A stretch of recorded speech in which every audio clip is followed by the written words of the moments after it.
Bonjour et bienvenue dans cette nouvelle vidéo. Ici le docteur Idrissa de la chaîne AfroForex. Alors, si tu n'es pas encore abonné à la chaîne, bien sûr, je t'invite à t'abonner, surtout à liker et à partager au maximum cette vidéo parce que ça pourra éventuellement aider le maximum de personnes.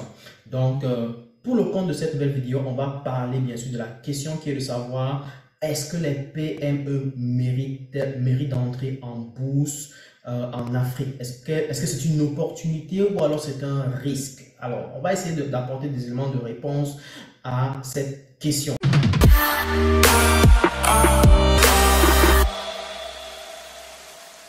Tout part bien sûr du séminaire de l'investisseur qui s'est déroulé à Douala pour la question de la sensibilisation sur les marchés financiers dans la zone CEMAC. Et donc, du coup, il y a eu des intervenants d'experts, des interventions d'experts qui ont apporté leur avis sur le sujet. En l'occurrence, ici, le ministre des PME qui a plaidé pour le fait qu'on doit clairement on doit clairement trouver un moyen dans la mesure, un moyen pour que les PME puissent avoir accès à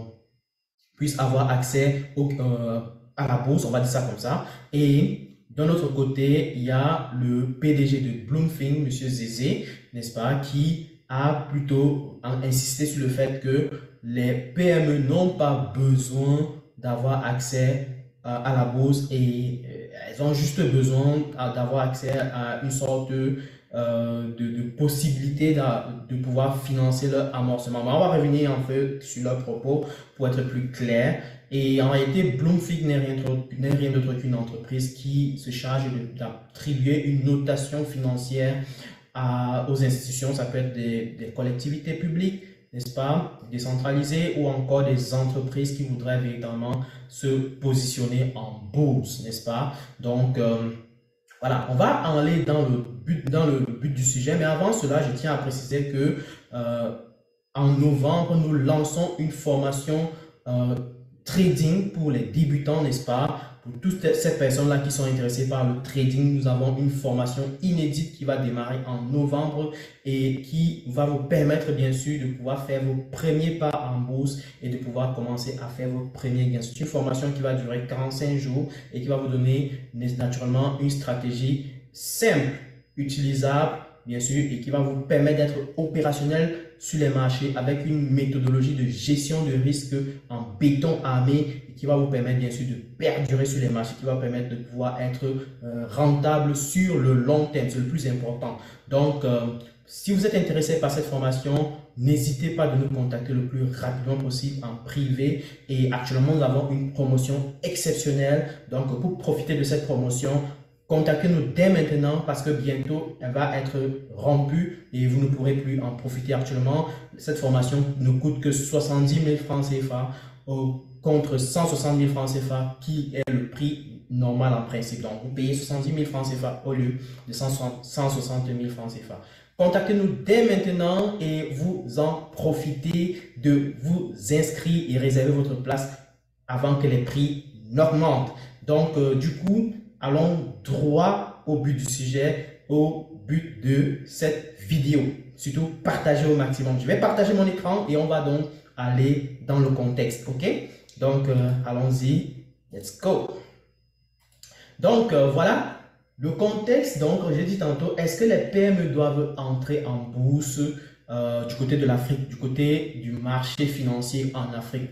Donc, la question a été soulevée, bien entendu, tout au long des échanges qui ont été effectués avec les experts pendant le séminaire qui s'est déroulé à Douala pour le cadre de la sensibilisation des investisseurs et bien sûr des entreprises en ce qui concerne les marchés financiers existants du côté de la CEMAC. Donc, il était question bien sûr de promouvoir ces marchés financiers comme un levier important qui va permettre éventuellement de financer les économies de la zone CEMAC.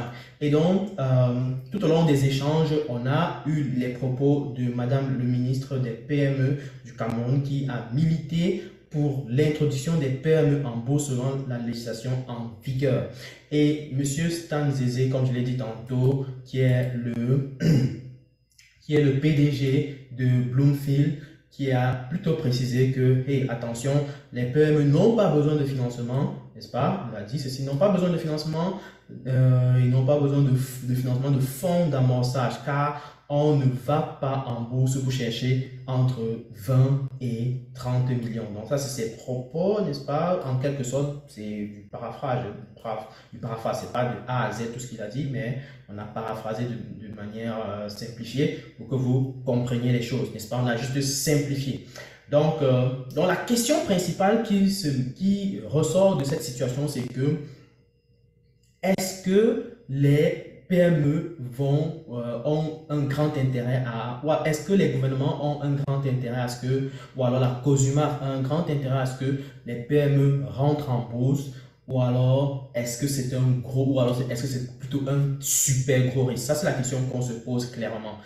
Une chose est sûre, c'est qu'il faut d'abord placer le contexte en place, mettre en place le contexte, n'est-ce pas? Déjà, PME, c'est tout simplement les petites et moyennes entreprises, pour faire simple, et elles peuvent en fait, en général, avoir jusqu'à 100 employés. Ça, je prends vraiment le contexte du Cameroun, n'est-ce pas? Au Cameroun, les PME peuvent avoir jusqu'à 100 employés d'après la législation et avoir un capital qui peut atteindre les 3 milliards de francs CFA. Ok, ça c'est la définition de PME au Cameroun. Je pense que les contextes peuvent être plus ou moins similaires dans les pays voisins, SEMAC et éventuellement UEMOA. Donc, dans la mesure où les économies sont plus ou moins similaires.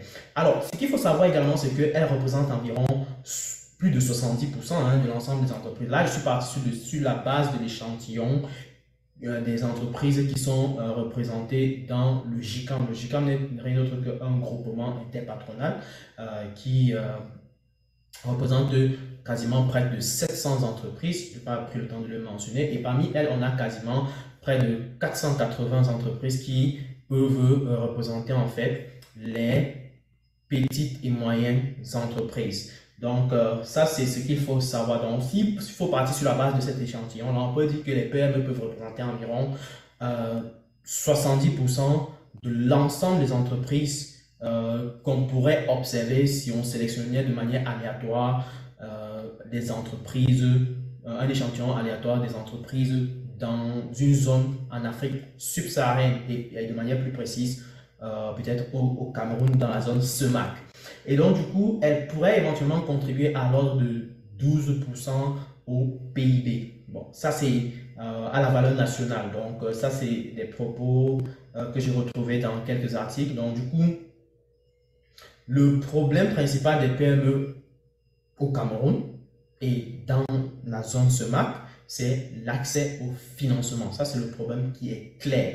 Si on regarde juste quelques chiffres, on peut se rendre compte que juste 15% de l'ensemble des crédits, 15% de l'ensemble des crédits des crédits bancaires ont été octroyés aux PME en décembre 2021. Donc, quand on fait les statistiques, on se rend compte que en décembre 2021, lorsqu'on évalue, juste si on prend la masse de crédits qui a été octroyée aux entreprises, juste 15% de ces crédits-là ont été octroyés aux PME. Déjà, il faut mentionner que les PME représentent la majorité des entreprises dans la population des entreprises d'un pays et éventuellement dans une zone qu'on considère. Ok, donc elles représentent la plus grosse part des entreprises qu'on pourrait observer dans un pays ou alors dans une sous-région. Ok, et on a pu octroyer uniquement 15% de toute la masse de crédit aux PME contre 62% qui ont été octroyés aux grandes entreprises. Je tiens à préciser ici que les grandes entreprises ici sont représentées en grande majorité très souvent par les IDE, enfin les entreprises étrangères et une autre partie des entreprises, on va dire, parapubliques et peut-être privées de temps en temps. Donc, vous comprenez là tout de suite que, encore une fois, la masse de crédit qui est octroyée va encore aux étrangers éventuellement. Donc, je n'ai pas mis les statistiques ici, mais ça, c'est une réalité qu'on va certainement observer du côté certainement de la zone SEMAC et probablement de la zone sous contrôle bien sûr de certaines références. Si je trouve les chiffres, certainement je vais les publier pour le compte de la vidéo, soit en commentaire, soit dans une autre vidéo et éventuellement corriger ce que j'ai dit. Mais a priori, ça c'est probablement à forte chance ce qui se passe. Ok. Maintenant, une chose qui se passe, c'est que maintenant l'accès au financement des marchés financiers, des PME présente en fait quand même des conditions assez sévères pour les PME, il faut le dire.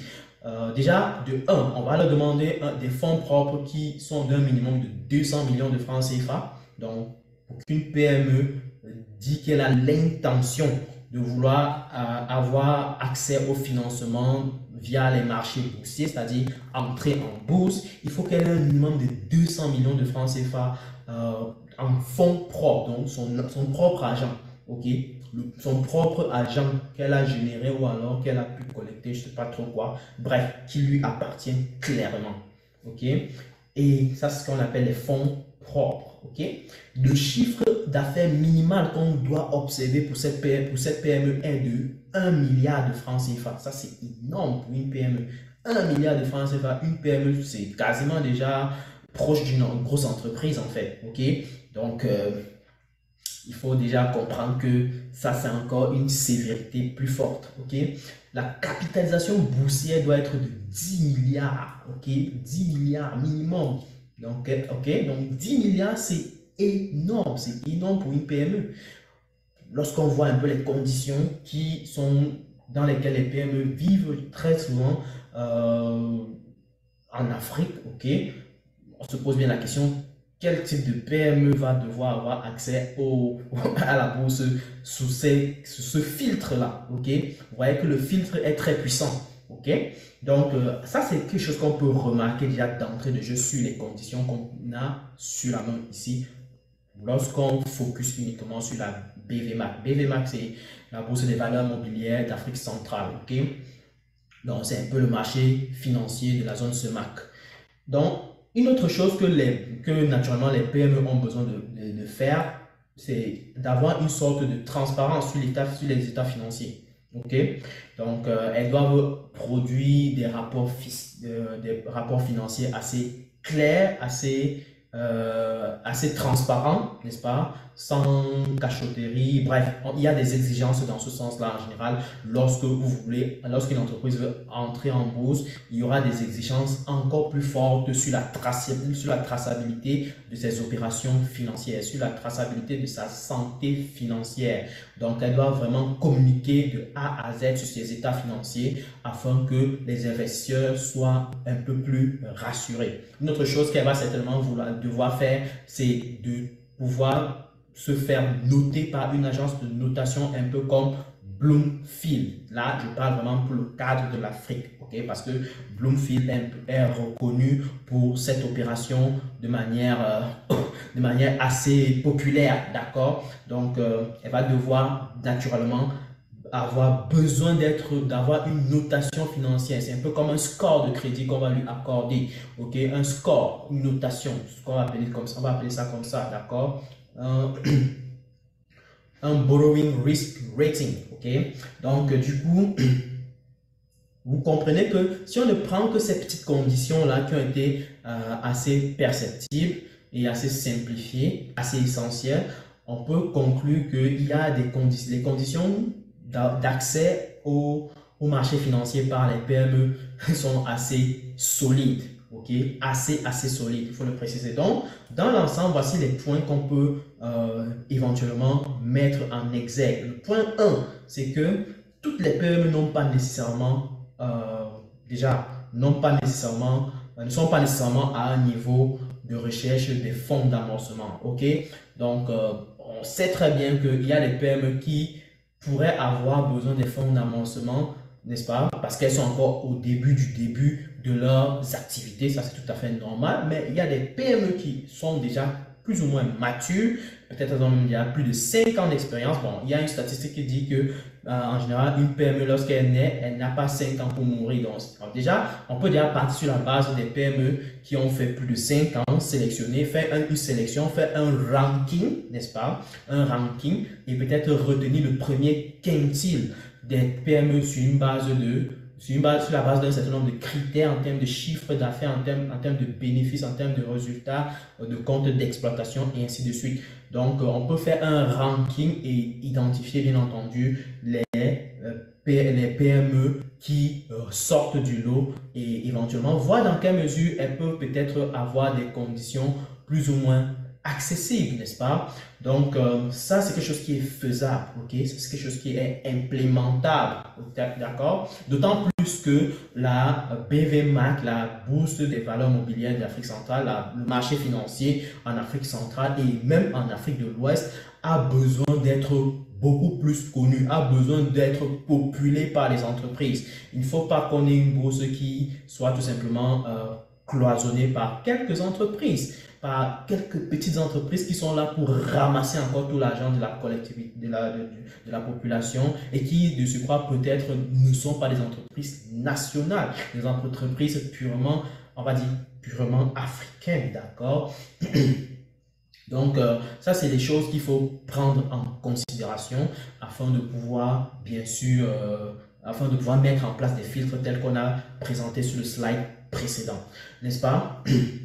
Donc, ça, c'est une chose qu'on peut faire. Ce qu'on peut faire, c'est bien entendu mettre en place un critère qui permet déjà d'éliminer peut-être les entreprises qui sont qui sont dans la procédure de recherche du seed funding, n'est-ce pas? Du fonds d'amorcement, ok? D'amorçage, ok? Pour mieux dire. Et donc, mettre en place un ranking ou alors un critère de classement, ok, qui va nous permettre de pouvoir identifier les entreprises qui pourraient potentiellement être financées, ou potentiellement être acceptées, validées par les marchés financiers ou alors par la COSUMAF afin d'avoir accès au marché financier. Deuxième point qu'il faut mettre en exergue ici, c'est que les conditions d'accès naturellement à la bourse sont très sévères. Donc, telles que les conditions sont présentées, en tout cas on a présenté ça sur le slide précédent, telles que ces conditions s'y sont présentées, une chose est presque sûre, c'est que ça risque de ne capter que à peine, je dis bien à peine 1% de l'ensemble des PME. Or, les PME représentent 70% des entreprises. Elles nourrissent quasiment 90% de la population. Donc, on se demande bien comment est-ce qu'on veut prétendre contribuer au développement, mais on ne donne pas la possibilité à ces PME, aux PME de pouvoir grandir, surtout pour celles qui sont matures et qui montrent déjà quelque part qu'elles sont là, elles cherchent tout simplement à trouver le levier de croissance qu'elles pourront mettre en exergue, qu'elles pourront éventuellement déployer. Donc, j'ai déjà évoqué ça au slide précédent, que le problème principal qu'ils rencontrent, c'est le financement. Des entreprises qui ont déjà passé la phase de, on va dire la phase de lancement, et il y a maintenant, après la phase de lancement, une phase de développement, une phase de croissance. Et cette phase de croissance a besoin de financement, d'un levier financier puissant. Et l'un des leviers financiers puissants qui peut être utilisé, qui peut vraiment être mis en place et qui pourrait éventuellement accélérer le développement, c'est tout simplement les marchés financiers, n'est-ce pas? Donc, d'autant plus que les banques ne leur octroient pas de crédit de financement, n'est-ce pas? On ne leur octroie pas de crédit facilement. Sinon, on va leur mettre encore des conditions plus ou moins sévères, délicates, dures, solides.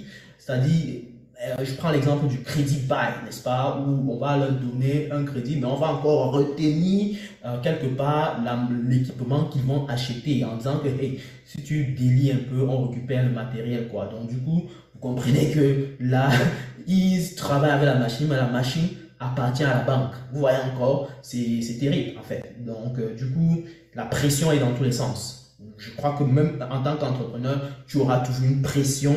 Parce que tu sais que non, la banque, dès que le marché ne va pas fonctionner, peut-être au trimestre X, la banque va commencer à me bouder, peut-être voir dans quelle mesure elle va faire des sessions. Donc, du coup, ou alors des radiations. Donc, du coup, ça, c'est quelque chose qui met la pression dans la mesure où on doit vraiment, je pense, à mon avis, mettre quelque part des conditions plus ou moins de facilitation, des conditions de facilitation qui permettent à cette PME-là de prospérer. Parce que pour pouvoir être une grande entreprise, quelque part, il faut passer par l'étape d'être une petite entreprise, d'une moyenne entreprise, et peut-être on va dire une entreprise qui jalonne entre, ou alors qui joue entre moyenne et grande entreprise avant d'atteindre l'étape de grande entreprise. Donc, du coup, vous comprenez que c'est une progression naturelle et il faut bien entendu mettre des conditions, on va dire des conditions de facilitation qui permettent à ces entreprises-là de pouvoir bien sûr avoir accès au crédit et donc avoir accès aux conditions nécessaires et pourquoi pas suffisantes pour pouvoir se déployer, pour pouvoir grandir, pour pouvoir manifester leur croissance telle que leur potentiel est envisageable, n'est-ce pas? Donc, le point 4 qu'on peut mettre bien entendu en avant ici, c'est que beaucoup d'entreprises ne sont pas nécessairement bien informées aux mécanismes pour accéder au financement via la bourse. D'accord? Donc, ce qui est sûr, c'est qu'il faut naturellement communiquer sur le sujet. Voilà pourquoi je vais entrer dans la phase de solution, de solution envisageable, à savoir ici la solution 1, c'est naturellement communiquer de manière massive sur la possibilité de financement via les marchés financiers. Ok, ça c'est une chose qui est importante parce que les marchés financiers, encore une fois, dans la zone SEMAC ou la zone UEMOA, c'est encore dans un état, on va dire, primitif et un état assez modeste, on va dire comme ça, n'est-ce pas? Pour ne pas dire primitif, c'est assez modeste et donc peu connu, ok? Donc du coup, il y a beaucoup de communication qu'il faut faire, ça c'est sûr, automatiquement. Il y a beaucoup de communication et beaucoup de sensibilisation, beaucoup même d'éducation parce que les chefs d'entreprise peuvent être là, elles veulent peut-être même avoir accès au financement, elles ne comprennent pas juste comment est-ce que ça se passe. Donc, du coup, il faut une communication dans ce sens-là, ça c'est sûr. Ça va certainement permettre à ces entreprises-là qui ont déjà au moins une sorte de maturité, une sorte de structure assez solide, n'est-ce pas, de pouvoir peut-être déjà se positionner et de pouvoir donc avoir accès au financement. Ça, c'est d'entrée de jeu. Maintenant, il faut maintenant, pour le groupe d'entreprises qui peut-être ne sont pas encore assez bien structurées, je pense, et dont on voit clairement une sorte de développement ou alors qui sont déjà en phase de croissance, je pense que ces entreprises-là peuvent véritablement on peut véritablement prendre avantage et mettre en place une réglementation qui permet de qui permet de pouvoir capter ce groupe-là, ce segment-là, et donc de manière adéquate mettre une réglementation qui va leur être conviviale. Donc, ça va permettre naturellement de pouvoir booster ce sous-segment-là de l'ensemble des PME. Donc, une chose est sûre, c'est que pour les grandes entreprises, ça sera beaucoup plus facile. Elles doivent naturellement, tout simplement, décider si oui ou non elles veulent vraiment être ouvertes au grand public. Pour les PME, une chose est sûre, c'est qu'elles ont besoin de financement. Donc, du coup, je pense qu'il est toujours possible de mettre en place une réglementation qui capte aussi ou alors qui permet à ces entreprises-là de pouvoir avoir accès au financement parce que les banques ne vont pas les accepter aussi facilement. Les microfinances ne vont pas nécessairement leur donner des taux de crédit assez nécessairement convivial, ok? Ils vont pas leur octroyer des taux de crédit assez gérables selon les coûts qu'ils supportent. Donc, vous comprenez là tout de suite qu'une alternative qui peut aussi contribuer davantage, n'est-ce pas? Contribuer davantage à ce que les banques, les PME puissent prospérer, c'est la bourse. C'est une alternative à explorer absolument. Donc, elles présentent naturellement quasiment plus de 75% de l'ensemble des entreprises dans les pays d'Afrique. Donc là, je suis parti sur la base de l'échantillon que j'ai défini. Donc, je suis parti sur l'échantillon du JICA. Donc, je pense que si on extrapole, n'est-ce pas, on va quasiment avoir les mêmes chiffres. Donc, plus ou moins autour de là. Et elles nourrissent quasiment 90% de la population. Donc, vous comprenez là tout de suite que il y a clairement quelque chose à faire. Il y a clairement quelque chose à faire parce que si elles sont capables de nourrir 90%, si elles couvrent 90% de la population et elles représentent 70 pour 75% des entreprises, de l'ensemble des entreprises dans la zone, bien, ça voudrait dire que c'est la zone où il faut taper solidement, c'est la zone où il faut battre vraiment chaud pour que une sorte de prospérité puisse apparaître pour ces entreprises-là. Parce que si ces entreprises-là prospèrent, il est clair qu'il y aura beaucoup plus de croissance, n'est-ce pas? Il y aura beaucoup plus de croissance et donc du coup, les services bon, il y aura certainement parmi elles beaucoup d'entreprises nationales qui vont prospérer. Et si les entreprises nationales prospèrent, encore une fois, c'est le Made in Africa qui prospère et on n'aura plus besoin en fait d'aller, je sais pas, importer des choses à gauche à droite qui viennent plomber naturellement les bilans, n'est-ce pas? Les comptes courants, ok? Donc, du coup, on doit bien entendu penser à cet aspect-là. Les PME peuvent être acceptées à la bourse, mais il faut ça c'est la conclusion. On va dire qu'en guise de conclusion, les PME peuvent être acceptées à la bourse, mais il faut un encadrement adéquat, encore une fois. Donc, vous comprenez que ici, c'est encore possible. Je pense que on n'est pas nécessairement toujours obligé d'attendre X, Y, Z pour pouvoir mettre en place de tels process. Il faut tout simplement y penser et voir comment est-ce que ça peut être encadré, voir ce qui est fait éventuellement ailleurs et voir ce qui est bon à copier, ce qui n'est pas bon à copier, bon, on laisse tomber, c'est naturel, c'est tout à fait naturel. Donc du coup, il faut tout simplement trouver l'encadrement nécessaire, okay, l'encadrement adéquat et ça pourra naturellement contribuer de manière significative au développement, à la prospérité des entreprises et donc à la prospérité de la consommation et donc à la réduction éventuellement des importations que nous pouvons voir des pays africains. Les pays africains sont purement dépendants de l'importation. Voilà pourquoi l'inflation que nous subissons éventuellement dans les pays africains actuellement, c'est lié aux importations, clair et net et précis. Donc du coup, on doit vraiment bosser éventuellement dans ce sens-là.